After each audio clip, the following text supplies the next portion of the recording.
ఈ స్టేషన్ గన్పూర్ భారీ బహిరంగ సభకి విచ్చేసినటువంటి మన ప్రియతమ నేత ఎన్నో కష్టాలకి ఓర్చి నిలిచి గెలిచి తను తలచిన అభివృద్ధినే ధ్యేయంగా మన తెలంగాణని ముందుకు నడిపిస్తున్నటువంటి మన ప్రియతమ ముఖ్యమంత్రి శ్రీ రేవంత్ రెడ్డి గారికి మన గన్పూర్ ప్రజల తరఫున హార్దిక స్వాగతం సుస్వాగతం. అట్లాగే మన వరంగల్ ఇన్ఛార్జ్ మినిస్టర్ పొంగులేటి శ్రీనివాస్ రెడ్డి గారికి, మన వరంగల్ సమ్మక్క సారక్క ధనసరి సీతక్క మరియు కొండా సురేఖ గారికి, ఇతర పార్లమెంట్ సభ్యులకి, శాసనసభ్యులకి, శాసన మండలి సభ్యులకి, కమిషనర్లకి, అఫీషియల్స్కి, వేలాదిగా ఈ సభని విజయవంతం చేయడానికి విచ్చేసినటువంటి నా స్టేషన్ గన్పూర్ కుటుంబ సభ్యులందరికీ, అట్లాగే ప్రెస్ మీడియా మిత్రులందరికీ, పోలీస్ సిబ్బందికి, ప్రతి ఒక్కరికి పేరు పేరున నా హృదయపూర్వక నమస్కారాలు తెలియజేసుకుంటున్నాను. రేవంత్ రెడ్డి గారికి 2029లో రాహుల్ గాంధీ గారిని ఎట్లాగైనా ప్రధానమంత్రిని చేయాలన్న ఉద్దేశంతో రాహుల్ గాంధీ గారు ఏదైతే పార్లమెంట్లో కులగణనను నేను చేసి తీరుతాను అన్న మాటని నిలబెట్టడానికి మన రాష్ట్రంలో సాహసోపేతంగా బీసీ కులగణనను చేపట్టినారు. అదే కాకుండా ఎస్సీ వర్గీకరణ పైన సుప్రీంకోర్టు ఇచ్చిన తీర్పుకి మరుసటి రోజే పార్లమెంట్ అసెంబ్లీలో తీర్మానం చేయడమే కాకుండా క్రీమీ లేయర్ని కూడా తిరస్కరిస్తూ చాలా ధైర్యంగా ఆ తీర్మానాన్ని కేంద్రానికి పంపించారు.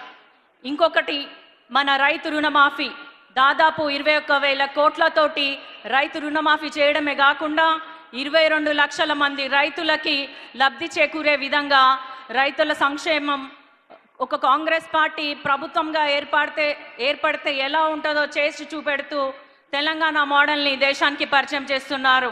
బూటకపు గుజరాత్ మోడల్ కాకుండా తెలంగాణ మోడలే మన దేశానికి కావాలి అని నిరూపిస్తూ ఎన్నో సాహసోపేతమైన నిర్ణయాలు తీసుకుంటున్న రేవంత్ రెడ్డి గారికి హృదయపూర్వకమైన అభినందనలు తెలియజేస్తున్నాను.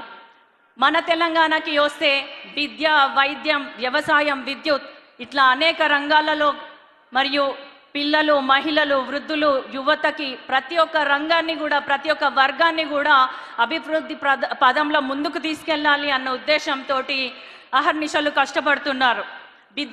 విద్య పరంగా చూసుకున్నట్లయితే మొన్నటికి మొన్న 55 నియోజకవర్గాలలో 55 స్కూళ్ళకి 200 కోట్ల చొప్పున ఇంటిగ్రేటెడ్ రెసిడెన్షియల్ స్కూల్ సిస్టమ్ని దాదాపు 11,000 కోట్లు నిధులు మంజూరు చేయడం జరిగింది. మన యువతకి వచ్చినట్లయితే గత 10 ఏళ్లలో ఎటువంటి ఉద్యోగ సౌకర్యాలు లేకపోయినా, ఉద్యోగ అవకాశాలు ఇవ్వకపోయినా కేవలం సంవత్సరంన్నర కాలంలో దాదాపు 55,000 ఉద్యోగాలు భర్తీ చేయడం జరిగింది.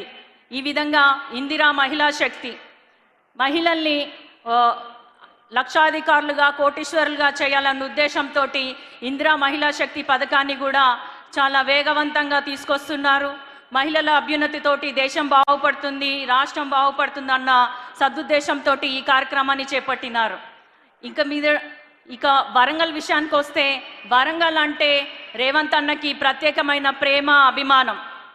మనకి ఎన్నో ఏళ్లుగా కళ్ళగా మిగిలిపోయినటువంటి మామ్నూర్ ఎయిర్పోర్ట్ కోసం కేంద్రం దగ్గర పోరాడి, కేంద్రం దగ్గర అనేక సార్లు కేంద్ర మంత్రులను కలిసి ఒత్తిడి తీసుకొచ్చి జిఎంఆర్ సంస్థ ఏదైతే 150 కిలోమీటర్ల మేర ఇంకో ఎయిర్పోర్ట్ ఇయ్యము అని పట్టుబట్టి కూర్చున్నా కూడా ఆ నిబంధనని సడలించి మన కోసం ఎయిర్పోర్ట్ తీసుకొచ్చారు.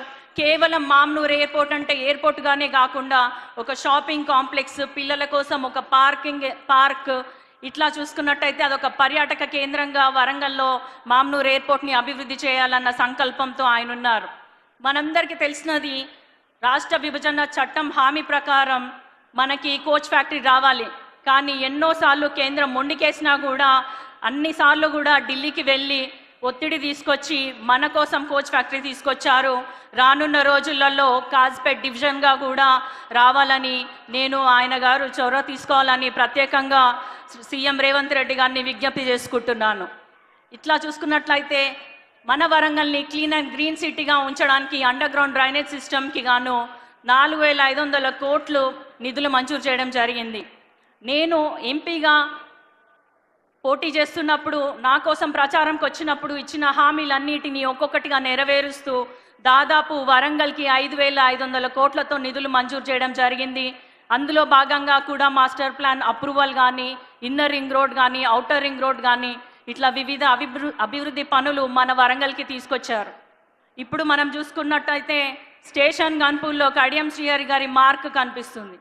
దాదాపు 20 ఏళ్ల నుంచి స్టేషన్ గన్పూర్లో ఎటువంటి అభివృద్ధి లేకపోయినా కేవలం సంవత్సరంన్నర కాలంలో ముఖ్యమంత్రి గారి ఆశీర్వాదం వల్ల, తన చొరవ వల్ల, తన తోడ్పాటు వల్ల కూడా 800 కోట్ల వరకు అభివృద్ధి పనులకి ఈరోజు మనం అందరం చూస్తున్నాము, శంకుస్థాపన చేశారు.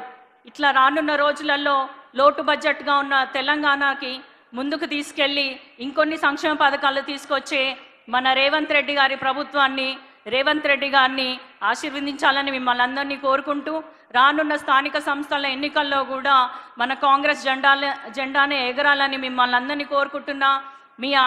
మీ ఆశీస్సులు ఇలాగే ఉండాలి, మీ ఆశీర్వాదం ఇలాగే ఉండాలని కోరుకుంటూ, అవకాశం ఇచ్చిన ప్రతి ఒక్కరికి కూడా పేరు పేరున ధన్యవాదాలు తెలియజేసుకుంటూ సెలవు తీసుకుంటున్నాను. జై హింద్.